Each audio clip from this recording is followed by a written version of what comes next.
Praise the lord. ದೇವರ ನಮ್ಮ ಸ್ತೋತ್ರವಾಗಲಿ. ಬಿಡುಗಡೆ ಸಂದೇಶ ಕಾರ್ಯಕ್ರಮಕ್ಕೆ ನಾನು ನಿಮ್ಮೆಲ್ಲರನ್ನು ಯೇಸು ಕ್ರಿಸ್ತನ ನಾಮದಲ್ಲಿ ಸ್ವಾಗತಿಸ್ತೇನೆ. ನಾವು ಪ್ರಾರ್ಥನೆ ಮಾಡೋಣ. ಪರಲೋಕದಲ್ಲಿರುವ ತಂದೆ ದೇವರೇ, ಯೇಸು ಕ್ರಿಸ್ತನ ಪರಿಶುದ್ಧ ನಾಮದಲ್ಲಿ ನಾವು ನಿನ್ನ ಸನ್ನಿಧಾನಕ್ಕೆ ನಾವು ಬರುತ್ತೇವೆ. ನಿನ್ನ ವಾಕ್ಯಗಳನ್ನು ಧ್ಯಾನ ಮಾಡೋದಕ್ಕೋಸ್ಕರವಾಗಿ ಈ ವಾಕ್ಯಗಳನ್ನು ನಿನ್ನ ಪವಿತ್ರಾತ್ಮದಿಂದ ಅಭಿಷೇಕಿಸು. ಪವಿತ್ರಾತ್ಮನ ನಿನ್ನ ಸ್ವಾಗತಿಸ್ತೇನೆ. ನಿನ್ನ ಒಳ್ಳೆಯ ಬೋಧಕನಾಗಿದ್ದುಕೊಂಡು ಇವತ್ತಿನ ಸಂದೇಶದ ಮುಖಾಂತರ ನಿನ್ನ ಜನ ಸಂಗಡ ಮಾತನಾಡು. ಪವಿತ್ರಾತ್ಮನೇ, ಈ ವಾಕ್ಯನ ಕೇಳುವ ಪ್ರತಿಯೊಂದು ಆತ್ಮಗಳಿಗೆ ಜೀವವನ್ನು, ಪ್ರೋತ್ಸಾಹವನ್ನು, ಬಿಡುಗಡೆಯನ್ನು ಉಂಟು ಮಾಡಬೇಕು ನಾನು ಬೇಡಿಕೊಳ್ಳುತ್ತೇನೆ ಯೇಸು ಕ್ರಿಸ್ತ ನಾಮದಲ್ಲಿ, ಆಮೇನ್. ಇವತ್ತಿನ ಧ್ಯಾನ ಮಾಡ್ತೇವೆ ಮತ್ತಾಯನ ಬರೆದ ಸುವಾರ್ತೆ 5ನೇ ಅಧ್ಯಾಯದಲ್ಲಿ 3ನೇ ವಾಕ್ಯ. ಮತ್ತಾಯ ಗಾಸ್ಪಲ್ ಚಾಪ್ಟರ್ 5:3. ಆತ್ಮದಲ್ಲಿ ಬಡವರಾಗಿರುವವರು ಧನ್ಯರು, ಪರಲೋಕ ರಾಜ್ಯವು ಅವರದು. ಇಲ್ಲಿ ಯೇಸು ಕ್ರಿಸ್ತನು ಪರ್ವತ ಪ್ರಸಂಗದಲ್ಲಿ ಮಾಡಿದ ಪ್ರಸಂಗದಲ್ಲಿ ಆ ಶಿಷ್ಯರಿಗೂ ಮತ್ತು ಜನರಿಗೂ ಈ ರೀತಿ ಇರ್ತಾನೆ, ಆತ್ಮದಲ್ಲಿ ಬಡವರಾಗಿರುವ ಧನ್ಯರು, ಪರಲೋಕ ರಾಜ್ಯವು ಅವರದು. ಅಂದರೆ ಯೇಸು ಕ್ರಿಸ್ತನು ಆಶೀರ್ವಾದ ಧನ್ಯ ಅಂದರೆ ಆಶೀರ್ವಾದವನ್ನು ಹೊಂದಬೇಕಾದರೆ ಆತ್ಮದಲ್ಲಿ ಬಡವರಾಗಬೇಕೆಂಬುದಾಗಿ ಯೇಸು ಕ್ರಿಸ್ತ ಇದ್ದಾನೆ. ಇದರ ಅರ್ಥ ಏನು? ಆತ್ಮದಲ್ಲಿ ಬಡವರೆಂದರೆ ದೇವರ ಮುಂದೆ ಸಂಪೂರ್ಣವಾಗಿ ತಗ್ಗಿಸಿಕೊಳ್ಳುವುದು ಇದರ್ಥವಾಗಿದೆ. ದೇವರ ವಾಕ್ಯಕ್ಕೆ ಪರಿಪೂರ್ಣ ವಿಧೇಯರಾಗುವುದು ಇದರ್ಥವಾಗಿದೆ. ಅಥವಾ ದೇವರ ಮುಂದೆ ದೀನರಾಗಿ ನಡೆದು, ಇದೆಲ್ಲ ಅರ್ಥ ಆತ್ಮದಲ್ಲಿ ಬಡವರಾಗೋದು ಕರೆಯಲ್ಪಡುತ್ತೆ. ಮತ್ತು ಯಾರು ಈ ರೀತಿ ದೇವರ ಮುಂದೆ ಆತ್ಮದಲ್ಲಿ ಬಡವರಾಗ್ತಾರೋ ಅವರು ಈ ಲೋಕದ ಭೌತಿಕ, ಕೌಟುಂಬಿಕ, ಶಾರೀರಿಕ ಎಲ್ಲ ಆಶಯಗಳನ್ನು ಹೊಂದಿಕೊಳ್ಳುತ್ತಾರೆ ಎಂಬುದಾಗಿ ಯೇಸು ಕ್ರಿಸ್ತನು ತನ್ನ ಜನರಿಗೂ ಮತ್ತು ಶಿಷ್ಯರಲ್ಲಿ ಬೋಧಿಸ್ತಾನೆ. ಇದನ್ನು ಆತ್ಮನೇ ಬಡವರಾಗಿರು ಧನ್ಯರು ಎಂಬುದಾಗಿ ದೇವರ ವಾಕ್ಯದ ಮುಖದ ಕೆಲವೊಂದು ಅರ್ಥಗಳನ್ನು ಮತ್ತು ಅದರ ಮುಖದ ಆಶಯವನ್ನು ನೋಡೋಣ. ಮೊದಲನೇ ಅರ್ಥವಾಗಿದೆ, ಚಿಕ್ಕ ಮಗುವಿನಂತೆ ದೇವರ ಮುಂದೆ ತಗ್ಗಿಸಿಕೊಳ್ಳುವವರು ಆಗಬೇಕು. ನಾವು ನೋಡ್ತೇವೆ ಮತ್ತಾಯನ ಬರೆದ ಸುವಾರ್ತೆ 18ನೇ ಅಧ್ಯಾಯದಲ್ಲಿ 1-4ನೇ ವಾಕ್ಯದಲ್ಲಿ, ಆ ವೇಳೆಯಲ್ಲಿ ಶಿಷ್ಯರು ಯೇಸುವಿನ ಬಳಿಗೆ ಬಂದು, ಪರಲೋಕ ರಾಜ್ಯದಲ್ಲಿ ಯಾವನು ಹೆಚ್ಚಿನವನು ಎಂದು ಕೇಳಲು, ಆತ ಚಿಕ್ಕ ಮಗುವನ್ನು ಹತ್ತಿರಕ್ಕೆ ಕರೆದು ಅವರ ನಡುವೆ ನಿಲ್ಲಿಸಿ ಅವರಿಗೆ, ನೀವು ತಿರುಗಿಕೊಂಡು ಚಿಕ್ಕ ಮಕ್ಕಳಂತೆ ಆಗದೆ ಹೋದರೆ ನೀವು ಪರಲೋಕ ರಾಜ್ಯದಲ್ಲಿ ಸೇರುವುದೇ ಇಲ್ಲವೆಂದು ನಿಮಗೆ ಸತ್ಯವಾಗಿ ಹೇಳುತ್ತೇನೆ. ಈಗಿರುವುದರಿಂದ ಯಾವನೇ ಚಿಕ್ಕ ಮಗುವನ್ನು ತನ್ನನ್ನು ತಗ್ಗಿಸಿಕೊಳ್ಳುತ್ತಾನೋ ಅವನೇ ಪರಲೋಕ ರಾಜ್ಯದಲ್ಲಿ ಹೆಚ್ಚಿನವನು. ಅತಿ ಸ್ಪಷ್ಟವಾಗಿ ನನ್ನ ಶಿಷ್ಯರಿಗೆ ಮತ್ತಾಯನ ಬರೆದ ಸುವಾರ್ತೆಯಲ್ಲಿ 18ನೇ ಅಧ್ಯಾಯದಲ್ಲಿ 1-4ನೇ ವಾಕ್ಯದಲ್ಲಿ ಯೇಸು ಕ್ರಿಸ್ತನು ತನ್ನ ಶಿಷ್ಯರಿಗೆ ಒಂದು ಚಿಕ್ಕ ಮಗುವನ್ನು ತೋರಿಸಿಕೊಂಡು ಈ ರೀತಿ ಅಂದರೆ, ನೀವು ಈ ಚಿಕ್ಕ ಮಗುವಿನಂತೆ ದೇವರ ಮುಂದೆ ದೇವರ ವಾಕ್ಯಕ್ಕೆ ಪರಿಪೂರ್ಣ ವಿಧೇಯರಾದರೆ ಮಾತ್ರವೇ ಪರಲೋಕ ರಾಜ್ಯವನ್ನು ನೀವು ಸೇರುತ್ತೀರಿ ಎಂಬುದಾಗಿ ಯೇಸು ಕ್ರಿಸ್ತ ಹೇಳ್ತಾನೆ. ಇಲ್ಲಿ ಪರಲೋಕ ರಾಜ್ಯ ಎಂಬ ಪದವನ್ನು ಈ ಮತ್ತಾಯನ ಬರೆಸುವ ಎರಡು ಅರ್ಥಗಳುಂಟು. ಒಂದು, ಈ ಲೋಕದಲ್ಲಿರುವ ಶಾರೀರಿಕ, ಭೌತಿಕ, ಕೌಟುಂಬಿಕ ಆಶೀರ್ವಾದಕ್ಕೆ ಪರಲೋಕ ರಾಜ್ಯ ಕರೆಯಲ್ಪಡುತ್ತೆ. ಮತ್ತು ಆತ್ಮಿಕ ಆಶೀರ್ವಾದಕ್ಕೆ ಪರಲೋಕ, ಮತ್ತು ಇನ್ನೊಂದು ಪರಲೋಕದ ಭವಿಷ್ಯ, ನಾವು ಪರಲೋಕ ನಿತ್ಯ ಜೀವ. ಈ 3 ಅರ್ಥಗಳನ್ನು ಕೂಡ ಇಲ್ಲಿ ಇಸ್ಕೊಳ್ತಾನೆ. ಈಗ ಈ ಭೌತಿಕ, ಈ ಲೋಕದಲ್ಲಿ ಜೀವಿಸುವಾಗ ಭೌತಿಕ, ಕೌಟುಂಬಿಕ, ಶಾರೀರಿಕ ಆಶೀರ್ವಾದ ಸಿಗಬೇಕಾದರೆ ಯೇಸು ಕ್ರಿಸ್ತ ಹೇಳ್ತಾನೆ, ಪ್ರತಿಯೊಬ್ಬರು ಚಿಕ್ಕ ಮಗುವಂತೆ ದೇವರ ಮುಂದೆ, ಎಂದರೆ ದೇವರ ವಾಕ್ಯಕ್ಕೆ ಮುಂದೆ ತಗ್ಗಿಸ್ಕೊಂಡು ದೇವರು ಕೊಟ್ಟ, ಇಲ್ಲಿ ಯೇಸು ಕ್ರಿಸ್ತನು ಈ ಹೊಸ ಒಡಂಬಡಿಕೆಯಲ್ಲಿ ಮತ್ತಾಯನ ಬರೆದ ಸುವಾರ್ತೆಯಿಂದ ಯೋನ ಬರೆದ ಈ 4 ಸುವಾರ್ತೆಯಲ್ಲಿ ಯೇಸು ಕ್ರಿಸ್ತ ಕೊಟ್ಟ ಎಲ್ಲ ಆಜ್ಞೆಗಳು ಬರೆಯಲ್ಪಟ್ಟಿವೆ ಪ್ರಿಯರೇ. ಮತ್ತು ಅಪೊಸ್ತಲ ಪೌಲರು ಪ್ರತ್ಯೇಕರಲ್ಲಿ ಈ ರೀತಿ ಹೊಸ ಒಡಂಬಡಿಕೆ ಯೇಸು ಕ್ರಿಸ್ತ ಕೊಟ್ಟಪಟ್ಟ ಪ್ರತಿಯೊಂದು ಆಜ್ಞೆಗಳಿಗೆ ಒಬ್ಬನು ತಗ್ಗಿಸಿಕೊಂಡು ಅದಕ್ಕೆ ವಿಧೇಯರಾಗಿ ನಡೆಯುವುದರಲ್ಲಿ ಮಾತ್ರವೇ ಅವನು ದೇವರು ವಾಗ್ದಾನ ಎಲ್ಲ ಪರಲೋಕ ರಾಜ್ಯದ ಆಶೀರ್ವಾದಗಳನ್ನು ಈ ಭೂಲೋಕದಲ್ಲಿ ಅವನು ಜೀವಿಸುವಾಗ ಆತನು ಲೌಕಿಕವಾಗಿ, ಕೌಟುಂಬಿಕವಾಗಿ, ಶಾರೀರಿಕವಾಗಿ ಎಲ್ಲ ಆಶೀರ್ವಾದವನ್ನು ಹೊಂದಿಕೊಳ್ಳುತ್ತಾನೆ. ಮತ್ತು ಅಷ್ಟೇ ಅಲ್ಲದೆ ಪರಲೋಕ ರಾಜ್ಯವನ್ನು ಸೇರುತ್ತಾನೆ ಎಂಬುದಾಗಿ ಯೇಸು ಕ್ರಿಸ್ತ ಹೇಳ್ತಾನೆ. ಅದಕ್ಕೆ ಅಲ್ಲಿ ಆತ್ಮದಲ್ಲಿ ಬಡವರು ಎಂದರ್ಥ ದೇವರ ಮುಂದೆ, ಅಂದರೆ ದೇವರ ವಾಕ್ಯದ ಮುಂದೆ ಪರಿಪೂರ್ಣವಾಗಿ ತಗ್ಗಿಸಿಕೊಳ್ಳಬೇಕು. ಏನು ದೇವರ ವಾಕ್ಯದಲ್ಲಿ ಕೊಡಲ್ಪಟ್ಟ ಆಜ್ಞೆ, ಆ ಪ್ರತಿಯೊಂದು ಆಜ್ಞೆಗಳಿಗೆ ನೀವು ಕೈಕೊಂಡು ನಡೆಯುವುದಾದರೆ ಮಾತ್ರವೇ ಈ ಭೂಲೋಕದಲ್ಲಿ ದೇವರು ವಾಗ್ದಾನ ಮಾಡಿದ ಎಲ್ಲ ಆಶೀರ್ವಾದ ಹೊಂದಿಕೊಳ್ಳಲಿಕ್ಕೆ ಸಾಧ್ಯವಾಗ್ತದೆ. ದೇವರ ವಾಕ್ಯಕ್ಕೆ ವಿಧೇಯರಾಗಿದ್ದರೆ ಯಾವುದೇ ಆಶೀರ್ವಾದ ಈ ಭೂಲೋಕದಲ್ಲಿ ಹೊಂದಿಕೊಳ್ಳಲಿಕ್ಕೆ ಸಾಧ್ಯವಿಲ್ಲ. ಅದಕ್ಕೆ ಯೇಸು ಕ್ರಿಸ್ತನೇ, ನೀವು ತಿರುಗಿಕೊಂಡು ಈ ಚಿಕ್ಕ ಮಕ್ಕಳ ಆಗದೆ ಹೋದರೆ ಪರಲೋಕ ರಾಜ್ಯದಲ್ಲಿ ಸೇರುವುದಿಲ್ಲ. ಅಷ್ಟೇ, ಪರಲೋಕ ರಾಜ್ಯ ಹೋಗಬೇಕಾದರೂ ಯೇಸು ಕ್ರಿಸ್ತ ನಂಬಿಕೊಂಡು ಮಾತ್ರ ಅಲ್ಲ, ಆತನ ಆಜ್ಞೆಗಳು ಕೈಕೊಂಡು ನಡೆದರೆ ಮಾತ್ರವೇ ಅವರು ಪರಲೋಕ ರಾಜ್ಯವನ್ನು ಸೇರುತ್ತಾರೆ ಮತ್ತು ಪರಲೋಕ ಆಶೀರ್ವಾದ ಹೊಂದಿಕೊಳ್ಳುತ್ತಾರೆ ಎಂಬುದರಲ್ಲಿ ಯೇಸು ಕ್ರಿಸ್ತ ಹೇಳ್ತಾರೆ. ಅದನ್ನು ಅಲ್ಲಿ ಯೇಸು ಕ್ರಿಸ್ತ ಆತ್ಮದಲ್ಲಿ ಬಡವರಿಂದ ಇದು ಅರ್ಥವಾಗಿದೆ. ಅರ್ಥವಾಗಿದೆ ಪ್ರೇರೆ. ಈಗ ಎರಡನೇ ಅರ್ಥವಾಗಿದೆ ಪ್ರೇರೆ, ಆತ್ಮದಲ್ಲಿ ಬಡವರಾಗೋದು ದೇವರ ಮಾತಿಗೆ ಭಯಪಡುವರು ಆಗಬೇಕು. ಐಜಯ ಪ್ರವಾದನೆ ಪುಸ್ತಕ 66ನೇ ಅಧ್ಯಾಯದಲ್ಲಿ 2ನೇ ವಾಕ್ಯ, ನಾನು ಕಟಾಕ್ಷಿಸುವವನು ಎಂಥವನೆಂದರೆ ದೀನನು, ಮನ ಮುರಿದನು, ನನ್ನ ಮಾತಿಗೆ ಭಯಪಡುವವನು ಆಗಿರುವನೇ. ಪ್ರೇಲಿ ದೇವರು ಐಜಯ ಪ್ರವಾದದ ಮುಖಾಂತರ ನಾನು ಕಟಾಕ್ಷಿಸ ಪ್ರೇ ದೇವರ ಕರುಣೆ. ಪ್ರೇ ದೇವರು ಯಾರನ್ನು ಕರುಣಿಸಿದ್ರೆ ಯಾರು ದೀನನು. ಪ್ರೇ ಇದು ಆಗಿದೆ ಆತ್ಮಿಕ ಬಡತನ ಅಂದರೆ ದೇವರ ಮುಂದೆ ದೇವರ ವಾಕ್ಯಕ್ಕೆ ಯಾರು ವಿಧೇಯರಾಗ್ತಾರೋ ಅವರು ದೀನರು. ಆಗಿದೆ ದೇವರು ಕರುಣೆ, ದೇವರ ಕರುಣೆ, ದೇವರ ಅಪಾರಿಮಿತ ದಯೆ, ದೇವರ ವಾಗ್ದಾನ ಎಲ್ಲ ಆಶೀರ್ವದಿಸಬೇಕಾದ್ರೆ ಅಲ್ಲಿ ದೇವರಿರ್ತಾನೆ ದೀನನು. ಅಂದರೆ ದೇವರ ವಾಕ್ಯಕ್ಕೆ ಯಾರು ಚಿಕ್ಕ ಮಗುವಿನಂತೆ ಯಾರು ವಿಧೇಯರಾಗ್ತಾರೋ ಅವರನ್ನು ದೀನರು ಅಥವಾ ಆತ್ಮದಲ್ಲಿ ಬಡವರು ಕರೆಯಲ್ಪಡ್ತದೆ. ಮತ್ತು ಮನ ಮುರಿದನು ಪ್ರೇ ದೇವರ ವಾಕ್ಯ ವಿಧೇಯರಾಗೋ ಪ್ರೇ ಪಾಪಕ್ಕೆ ಪಶ್ಚಾತ್ತಾಪಡು ಮನ ಮುರಿದನು, ನನ್ನ ಮಾತಿಗೆ ಭಯಪಡು ಬಂದಂತೆ ದೇವರ ಮಾತಿಗೆ ಭಯಪಡೆ ದೇವರ ವಾಕ್ಯಕ್ಕೆ ಯಾರು ವಿಧೇಯರಾಗ್ತಾರೋ ಅವರಿಗೆ ಆಶೀರ್ವಾದ ಖಂಡಿತವಾಗಿ ಉಂಟು ಪ್ರೇ. ಅದೇ ದೇವರ ವಾಕ್ಯ ಯಾರು ಅವಿಧೇಯರಾಗ್ತಾರೋ ಅವರ ಮೇಲೆ ದೇವರ ಕೋಪ ಬರ್ತದೆ ಎಂಬುದಾಗಿ ಅಪೊಸ್ತಲ ಪೌಲನು ಅತಿ ಸ್ಪಷ್ಟವಾಗಿ ಎಫೆಸದವರಿಗೆ ಬರೆದ ಪತ್ರಿಕೆ 5ನೇ ಅಧ್ಯಾಯದಲ್ಲಿ 6ನೇ ವಾಕ್ಯದಲ್ಲಿ ಅಪೊಸ್ತಲ ಹೇಳ್ತಾನೆ, ದೇವರ ವಾಕ್ಯಕ್ಕೆ ಯಾರು ಅವಿಧೇಯರಾಗ್ತಾರೋ ಅವರ ಮೇಲೆ ಮಾತ್ರ ದೇವರ ಕೋಪ ಬರ್ತದೆ.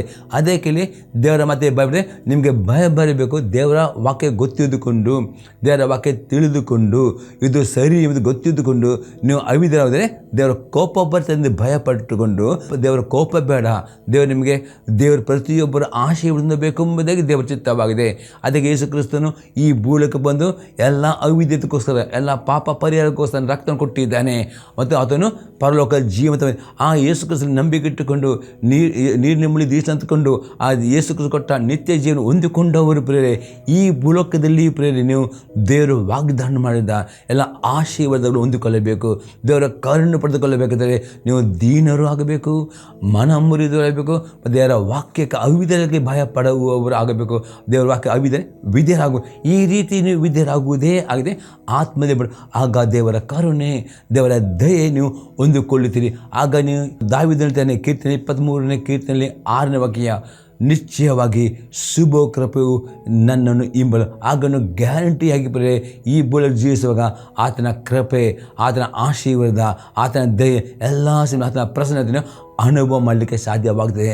ಆದರೆ ನೀವು ಗೊತ್ತಿದ್ದುಕೊಂಡು ದೇವರ ಅವಿಧೇಯರಾದರೆ ಅವಿಧೇಯರ ಮೇಲೆ ಕೋಪ ಬರ್ತದೆ. ಕೋಪ ಬರದಂತೇನು ಭಯಪಡಿರಿ, ದೇವರ ವಿಧೇಯರಾಗಿರ್ತಾರೆ. ಆಗ ಯೇಸು ಕ್ರಿಸ್ತನೇ ಅವರು ಧನ್ಯರಾಗ್ತಾರೆ ಎಂಬುದಾಗಿ ಯೇಸು ಕ್ರಿಸ್ತನು ಆ ಪರ್ವತ ಪ್ರಸಂಗದಲ್ಲಿ ಶಿಷ್ಯರಿಗಿರ್ತಾನೆ ನೀವು ಆತ್ಮದಲ್ಲಿ ಬಡವರಾಗಬೇಕು ಎಂಬುದಾಗಿ. ಈಗ 3ನೇ ಅರ್ಥವಾಗಿದೆ ಆತ್ಮದಲ್ಲಿ ಬಡವರಾಗದಂತೆ ಅರ್ಥವಾಗಿದೆ. ಯೇಸು ಕ್ರಿಸ್ತನ ಹಾಗೆಯೇ ದೇವರ ಚಿತ್ತಕ್ಕೆ ಪರಿಪೂರ್ಣ ವಿಧೇಯರಾಗಬೇಕು.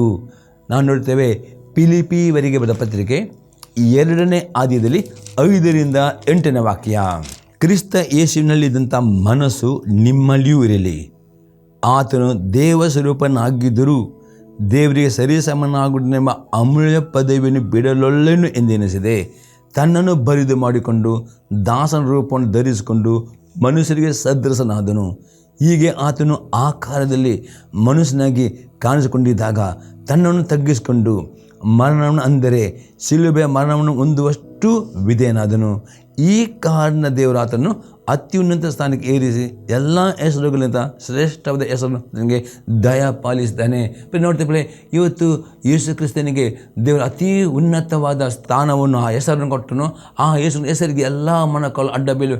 ಆ ಹೆಸರು ಆ ಯೇಸು ಕ್ರಿಸ್ತ ಅತಿ ಉನ್ನತ ಸ್ಥಾನಕ್ಕೆ ದೇವರು ಏರಿಸಬೇಕಾದ್ರೆ ಆ ಕಂಡೀಷನ್ ನೋಡ್ತೇವೆ. ಯೇಸು ಕ್ರಿಸ್ತನು ದೇವರೊಬ್ಬನೇ ಮಗನಾಗಿದ್ದರೂ ಸಹ ಈ ಭೂಲೋಕದಲ್ಲಿ ಜೀವಿಸುವಾಗ ಆತನು ದೇವರ ಚಿತ್ತಕ್ಕೆ ಪರಿಪೂರ್ಣ ತಗ್ಗಿಸ್ಕೊಂಡು ವಿಧೇಯನಾದನು. ಇವತ್ತು ನೋಡ್ತೇವೆ ಯೇಸು ಕ್ರಿಸ್ತ ಮನಸ್ಸು ನಿಮ್ಮ ಮನಸ್ಸು ಆಗಬೇಕಾದ ಅಪೊಸ್ತಲ ಪೌಲ ಯೇಸು ಕ್ರಿಸ್ತ ಮನಸ್ಸು ಬರಬೇಕಾದರೆ ಯೇಸು ಕ್ರಿಸ್ತನಿಗೆ ಪ್ರಾರ್ಥನೆ ಮಾಡುವರಾಗಬೇಕು.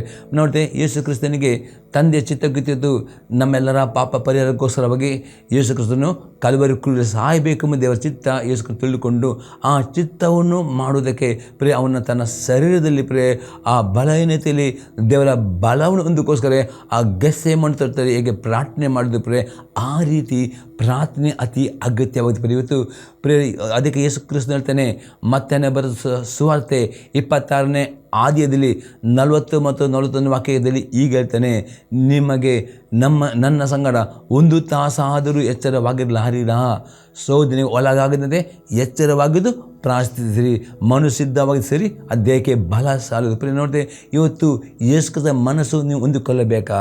ಪ್ರತಿಯೊಂದು ಶೋಧನೆಯನ್ನು ಜಯವನ್ನು ಹೊಂದಬೇಕಲ್ಲಿ.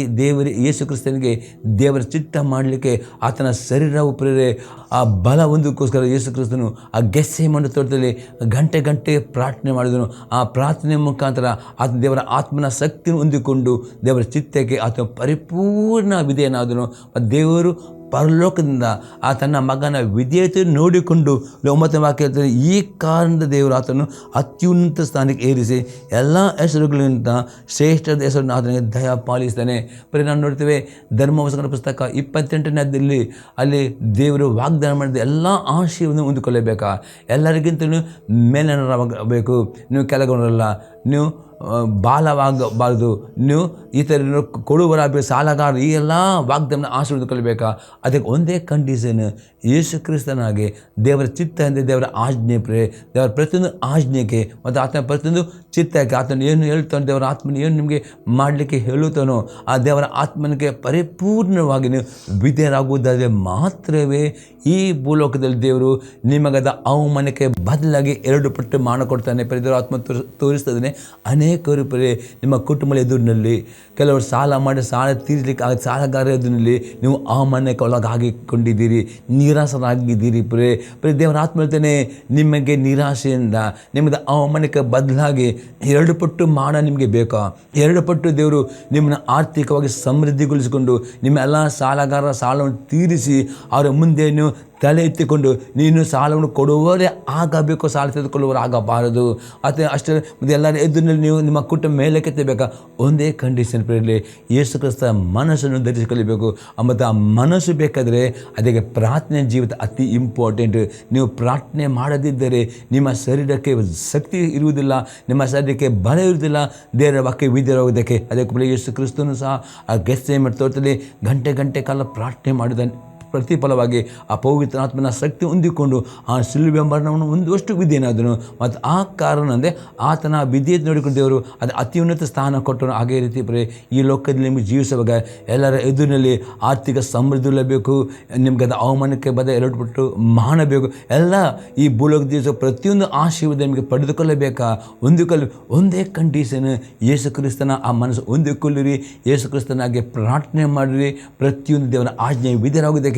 ಆಗ ನೀವು ಪ್ರಾರ್ಥನೆ ಮಾಡಿದರೆ ಅತಿ ಸುಲಭವಾಗ್ತದೆ ದೇವರ ಆಜ್ಞೆ ವಿಧೇಯರಾಗುವುದಕ್ಕೆ. ಪ್ರಾರ್ಥನೆ ಮಾಡಿದರೆ ದೇವರ ಸ್ವರವನ್ನು ಕೇಳುತ್ತೀರಿ. ಯಾರು ಪ್ರಾರ್ಥನೆ ಮಾಡ್ತಾರೋ ಅವರ ದೇವರ ಆತ್ಮನ ಮಾತನಾಡುತ್ತಾನೆ. ಯಾರು ಪ್ರಾರ್ಥನೆ ಮಾಡ್ತಾರೋ ದೇವರವರಿಗೆ ಆತನ ಆಲೋಚನೆ ಕೊಡುತ್ತಾನೆ, ಆತನ ಚಿತ್ತವನ್ನು. ಈ ರೀತಿ ಪ್ರತಿಯೊಂದು ಕೆಲಸ ಮಾಡುವಾಗ, ಪ್ರತಿಯೊಂದು ನೀವು ಬಿಸ್ನೆಸ್ ಮಾಡುವಾಗ, ಪ್ರತಿಯೊಂದು ನೀವು ಸೇವೆ ಮಾಡುವಾಗ ದೇವರ ಚಿತ್ತವನ್ನು ತೆಗೆದುಕೊಳ್ಳಿರಿ. ಮತ್ತು ಆ ಚಿತ್ತವನ್ನು ಮಾಡಲಿಕ್ಕೆ ಪರಿಪೂರ್ಣ ವಿಧೇಯರಾಗದೆ ಪ್ರಾರ್ಥನೆ ಮಾಡಿರಿ. ಆಗ ಯೇಸು ಕ್ರಿಸ್ತನು ದೇವರ ಚಿತ್ತ ತಿಳಿದುಕೊಂಡನು. ದೇವರ ಚಿತ್ತ ಇತ್ತು, ನಮ್ಮೆಲ್ಲ ಪಾಪಕ್ಕೋಸ್ಕರ ಕಲವರಿ ಕುರಿತು ಸಾಯಬೇಕು, ಅದು ಆತನ ಶರೀರಕ್ಕೆ ಬಲ ಏನಂತೆ ಆತ ಪ್ರಾರ್ಥನೆ ಮಾಡಿದನು. ಆ ಪ್ರಾರ್ಥನೆ ಶಕ್ತಿಯಿಂದ, ದೇವರ ಶಕ್ತಿಯಿಂದ ಆತ ಶಿಲುಬೆಯನ್ನು ಒಂದಷ್ಟು ವಿಧೇಯನ್ನು ಆ ವಿಧೇಯತೆ ನೋಡಿದ ದೇವರು ಆತ ಅತ್ಯುನ್ನತ ಸ್ಥಾನ ಕೊಡುವುದಾರೆ. ಇದು ನೀವು ಸಪ್ರೇಟ್ ಯೇಸು ಕ್ರಿಸ್ತನಿಗೆ ದೇವರ ಆಜ್ಞೆಗಳಲ್ಲಿ ಯಾವುದು ಕಷ್ಟ ಎಂಬುದು ಯಾವುದು ಇಲ್ಲ ಎಂಬುದಾಗಿ 1ನೇ ಬರೆದ ಪತ್ರಿಕೆ 5ನೇ ಅಧ್ಯಾಯದಲ್ಲಿ 3ನೇ ವಾಕ್ಯದಲ್ಲಿ ಅಪೊಸ್ತಲ ಯೋಹನ ಹೇಳ್ತಾನೆ, ದೇವರ ಮೇಲಿನ ಪ್ರೀತಿ ಏನೆಂದರೆ ಆತನ ಆಜ್ಞೆಗೆ ನಡೆಯುವುದೇ, ಆತನ ಆಜ್ಞೆಗಳು ಭಾರವಾದವುಗಳಲ್ಲ. ಹಾಗಾದರೆ ಆ ದೇವರ ಪ್ರೀತಿ ನೀವು ಹೊಂದಿಕೊಂಡರೆ ನಿಮಗೆ ಯಾವ ಆಜ್ಞೆ ಭಾರವಾಗುವುದಿಲ್ಲ. ಎಲ್ಲ ಆಜ್ಞೆಗಳನ್ನು ಪ್ರೀತಿಗೆ ಈ ರೀತಿ ಪ್ರೀತಿಯಿಂದ ದೇವರು ಕೊಟ್ಟ ಆಜ್ಞೆ, ಯೇಸು ಕ್ರಿಸ್ತ ಕೊಟ್ಟ ಎಲ್ಲ ಆಜ್ಞೆಗೆ ನಡೀತಿರೋ. ಆಗ ಯೇಸು ಕ್ರಿಸ್ತನಾಗಿ ನೀವು ಈ ಭೂಲೋಕದಲ್ಲಿ ಜೀವಿಸ್ತೀರಿ. ಮತ್ತು ನಿಮಗದ ಅವಮಾನಕ್ಕೆ 2 ಪಟ್ಟು ಮಾನ, 2ರಷ್ಟು ಅಭಿಷೇಕ, 2 ಆಶೀರ್ವಾದ ಎಲ್ಲವನ್ನು ಹೊಂದಿಕೊಳ್ಳುತ್ತೀರಿ ಎಂಬುದಾಗಿ ಯೇಸು ಕ್ರಿಸ್ತನ ತನ್ನ ಶಿಷ್ಯರಿಗೆ ಆ ಪರ್ವತ ಆತ್ಮದಲ್ಲಿ ಬಡವರು ಎಂದು ಹೇಳ್ತಾರೆ. ಅದರ ಅರ್ಥ ಆಗ ಈ ಎಲ್ಲ ರೀತಿಯಲ್ಲಿ ಧನ್ಯರಾಗುತ್ತೀರಿ. ಈಗ 4ನೇ ಸಂಗತಿ ನೋಡ್ತೇವೆ, ಆತ್ಮಲ್ಲಿ ಬಡವರಾಗೋದು. ಇದರ್ಥ ಏಕ ಮನಸ್ಸು ಉಳ್ಳವರು ಆಗಬೇಕು. ಮತ್ತಾಯನ ಬರೆಸುವಾರ್ತೆ 18ನೇ ಅಧ್ಯಾಯದಲ್ಲಿ 18ರಿಂದ 20ನೇ ವಾಕ್ಯ ತನಕ, ಭೂಲೋಕದಲ್ಲಿ ನೀವು ಏನನ್ನು ಕಟ್ಟುತ್ತೀರೋ ಅದು ಪರಲೋಕದಲ್ಲಿಯೂ ಕಟ್ಟಿರುವುದು, ಮತ್ತು ಭೂಲೋಕದಲ್ಲಿ ನೀವು ಏನು ಬಿಚ್ಚಿದರೂ ಅದು ಪರಲೋಕದಲ್ಲಿಯೂ ಬಿಚ್ಚಿರುವುದು ಎಂದು ನಿಮಗೆ ಸತ್ಯವಾಗಿ ಹೇಳುತ್ತೇನೆ. ಪ್ರಿಯರೇ, ಈ ಆತ್ಮಲ್ಲಿ ಬಡವರು ಆದವರು ಪ್ರಿಯರೇ, ಅವರು ಇನ್ನೊಬ್ಬ ಸಹೋದರೊಟ್ಟಿಗೆ ಸಭೆಯೊಂದಿಗೆ ಗಂಡ ಹೆಂಡತಿ ಒಂದು ಮನಸ್ಸಿಗೆ ಪ್ರಾರ್ಥನೆ ಮಾಡುತ್ತಾರೆ. ಯಾವಾಗ ಪ್ರಿಯ ನೀವು ಗಂಡ ಹೆಂಡತಿ ಕುಟುಂಬ ಒಂದು ಮನಸ್ಸು ಪ್ರಾರ್ಥನೆ ಮಾಡ್ತಾರೆ, ಆಗ ನಿಮಗೆ ಅಧಿಕಾರ ಹೊಂದುತ್ತೀರಿ.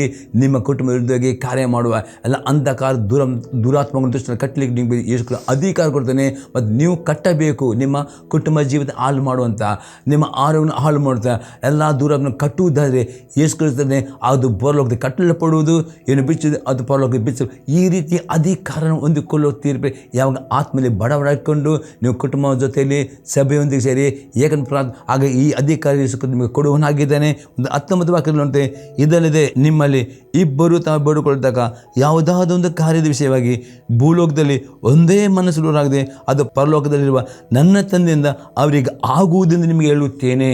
ಪ್ರಿಯರೇ, ಸರಿ ಅಂದರೆ ಯಾರು ಆತ್ಮದಲ್ಲಿ ಯಾರು ಬಡವಾಗದೆ ಅವರಲ್ಲಿ ಅಹಂಕಾರ ಇರುವುದಿಲ್ಲ. ಅವರು ಎಷ್ಟೋ ಗಂಟೆನೂ ವ್ಯಕ್ತಿಗೆ ಪ್ರಾರ್ಥನೆ ಮಾಡಬಹುದು. ಅದೇ ಅವರು ತಮ್ಮ ಕುಟುಂಬದೊಟ್ಟಿಗೆ ಮತ್ತು ತಮ್ಮ ಸಭೆಯೊಂದಿಗೆ ತನ್ನ ಸೇವಕರೊಂದಿಗೆ ಒಂದು ಮನಸ್ಸಾಗಿ ಅವರು ಪ್ರಾರ್ಥನೆ ಮಾಡ್ತಾರೆ.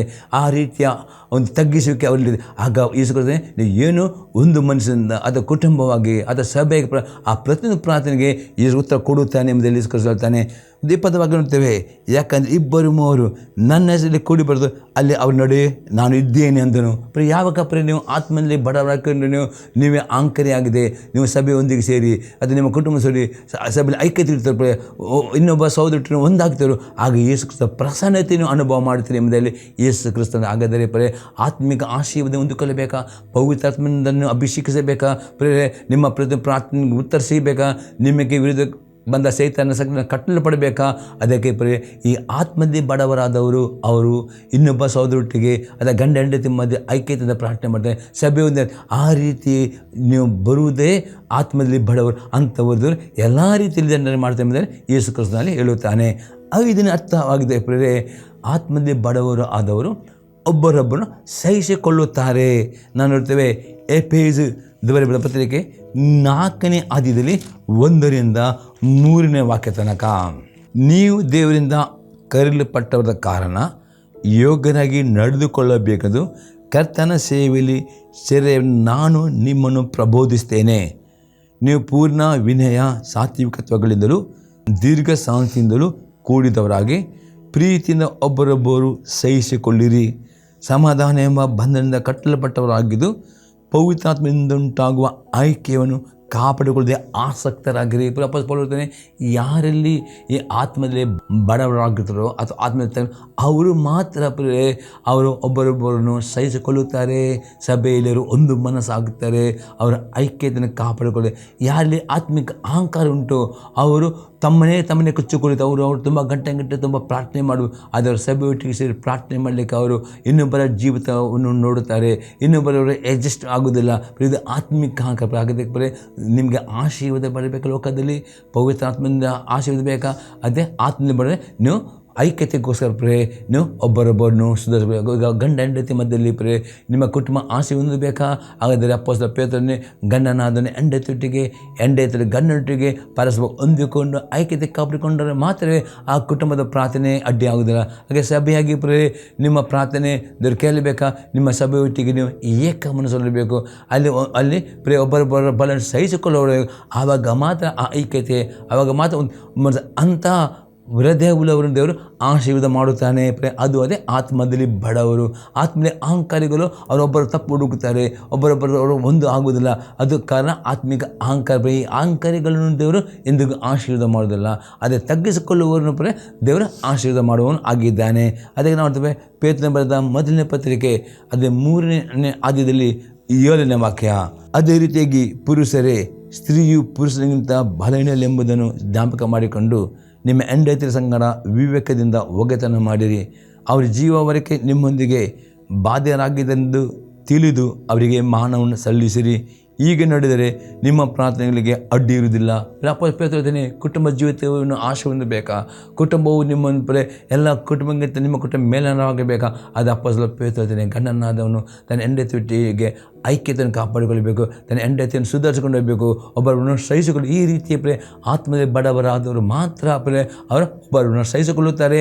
ಒಬ್ಬರೊಬ್ಬರ ಸಂಗಡ ಅವರು ಒಂದು ಮನಸ್ಸಾಗಲಿ ಆ ಐಕ್ಯತೆಯಲ್ಲಿ ಉಂಟು. ಅವರು ಒಂದು ಮನಸ್ಸು ಪ್ರಾರ್ಥನೆ ಮಾಡೋ ಆ ಪ್ರಾರ್ಥನೆಗೆ ಯಾವ ಸಹಿತ ಅಡ್ಡಿ ಮಾಡಿದೆ ಆ ಕುಟುಂಬವನ್ನು, ಆ ಸಭೆಯನ್ನು ದೇವರು ಆಶೀರ್ವಾದ ಮಾಡುತ್ತಾನೆ. ಅವರ ಆಶೀರ್ವಾದ ಅವರು ಧನ್ಯರಾಗ್ತಾರೆ. ಅದಕ್ಕೆ ಈ ರೀತಿಯ ಒಂದು ತಗ್ಗಿಸುವಿಕೆ ಬರಬೇಕು ಎಂಬುದಾಗಲಿ ಯೇಸು ಕ್ರಿಸ್ತನು ಅತಿ ಸ್ಪಷ್ಟವಾಗಿ ಪ್ರೇಯಲ್ಲಿ ಹೇಳುತ್ತಾನೆ. ಅಷ್ಟರಲ್ಲಿ ಇನ್ನೊಂದು ಎಕ್ಸಾಂಪಲ್ ನೋಡಿದ್ರೆ ಲೂಕನ ಬರೆದ ಸುವಾರ್ತೆ 18ನೇ ಅಧ್ಯಾಯದಲ್ಲಿ 9-14 ವಾಕ್ಯ ತನಕ, ಇದಲ್ಲದೆ ತಾಯವೇ ನೀತಿವಂತರೆಂದು ತಮ್ಮದೇ ಭರವಸೆ ಇಟ್ಟುಕೊಂಡು ಉಳಿದವರನ್ನು ಉದಾಸೀನ ಮಾಡುವಂಥ ಕೆಲವರಿಗೆ ಒಂದು ಸಾಮ್ಯವನ್ನು ಹೇಳಿದನು.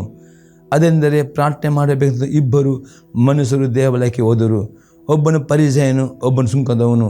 ಪರಿಸಯನು ನಿಂತುಕೊಂಡು ಪ್ರಾರ್ಥಿಸುವಾಗ ತನ್ನೊಳಗೆ ದೇವರ ಸುಳುಕೊಳ್ಳುವವರು ಅನ್ಯಾಯಗಾರರು ಆದರ ಮಾಡುವವರು ಆಗಿರುವ ಉಳಿದ ಜನರಂತೆ ನಾನಲ್ಲ, ಈ ಸುಂಕದವನಿತೂ ಅಲ್ಲ. ಆದ್ದರಿಂದ ನಿನಗೆ ಸ್ತೋತ್ರ ಮಾಡುತ್ತೇನೆ, ಅವರಿಗೆ 2 ಅವರತಿ ಉಪವಾಸ ಮಾಡ್ತೇನೆ, ನಾನು ಸಂಪಾದಿಸುವ ಎಲ್ಲದರಲ್ಲಿಯೂ 10 ಪಾಲು ಕೊಡುತ್ತೇನೆ ಅಂದುಕೊಂಡವನು. ಆದರೆ ಆ ಸುಂಕದವನು ದೂರದಲ್ಲಿ ನಿಂತು ಆಕಾಶದ ಕಡೆ ಕಣ್ಣೆತ್ತಿ ನೋಡುವುದಕ್ಕೂ ಮನಸ್ಸಿಲ್ಲದೆ ಏದೇನು ಬಡುಕೊಳ್ಳುತ್ತಾ, ದೇವರೇ ಪಾಪಿಯಾದ ನನ್ನನ್ನು ಕರುಣಿಸು ಅಂದನು. ಇವ ನೀತಿವಂತನೆಂದು ನಿರ್ಣಯಿಸಲ್ಪಟ್ಟವನಾಗಿ ತನ್ನ ಮನೆಗೆ ಹೋದನು. ಆ ಪರಿಸಯನು ಅಂಥವನೇ ಹೋಗಿಲ್ಲ ಎಂದು ನಿಮಗೆ ಹೇಳುತ್ತೇನೆ. ತನ್ನನ್ನು ಹೆಚ್ಚಿಸಿಕೊಳ್ಳುವ ಪ್ರತಿಯೊಬ್ಬನು ತಗ್ಗಿಸಲ್ಪಡುವನು, ತನ್ನನ್ನು ತಗ್ಗಿಸಿಕೊಳ್ಳುವವನು ಹೆಚ್ಚಿಸಲ್ಪಡುವನು ಅಂದನು. ಅತಿ ಸ್ಪಷ್ಟವಾದ ಆತ್ಮದಲ್ಲಿ ಬಡವರು ಯಾರು ಎಂಬುದು ನೋಡಿ. ಸುಂಕದವನು ಅವನು ತನ್ನನ್ನು ತಗ್ಗಿಸಿಕೊಂಡನು, ದೇವರು ಅವನನ್ನು ಆಶೀರ್ವಾದ ಮಾಡಿದನು.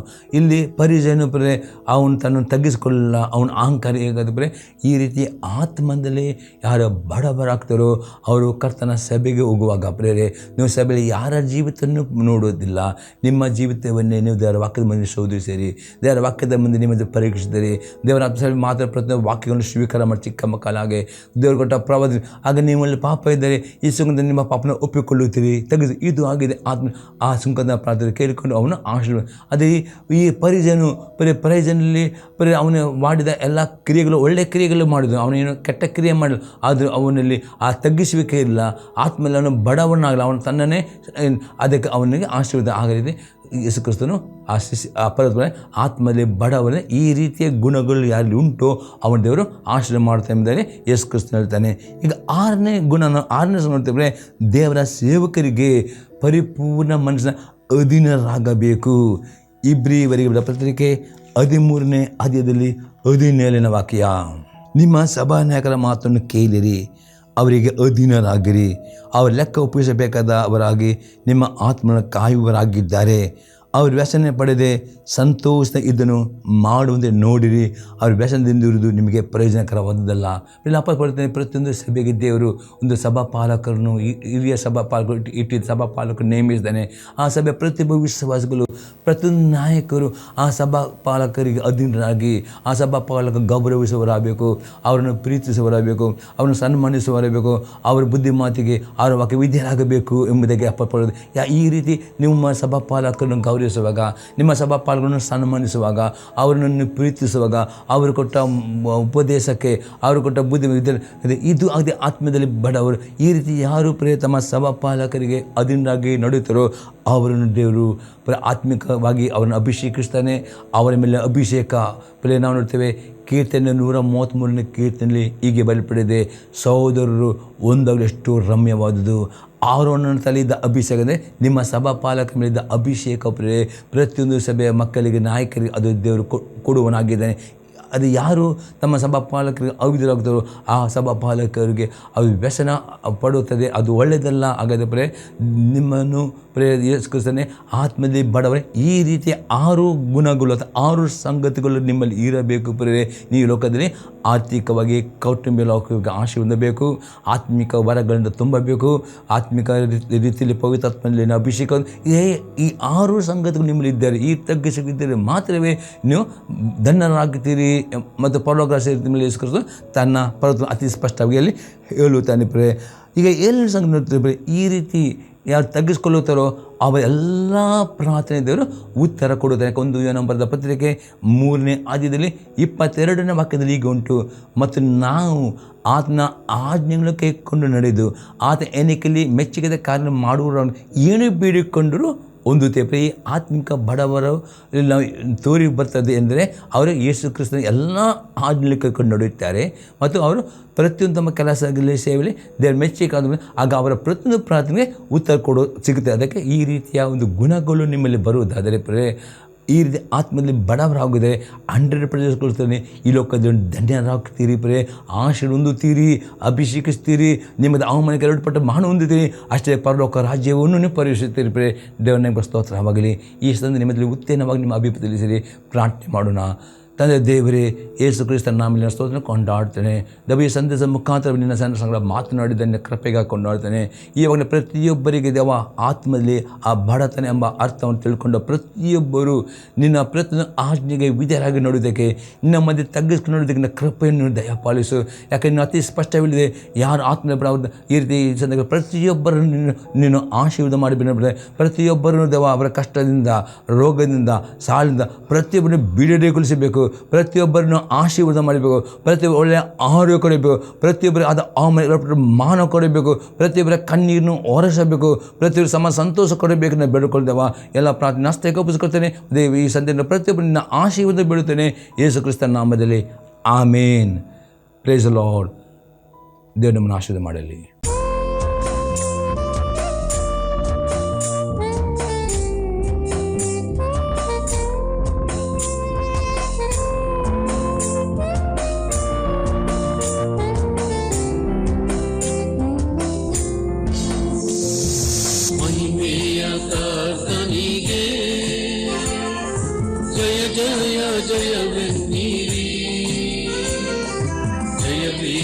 ದೇವನಿಗೆ ನಿತ್ಯ ಸ್ತುತಿ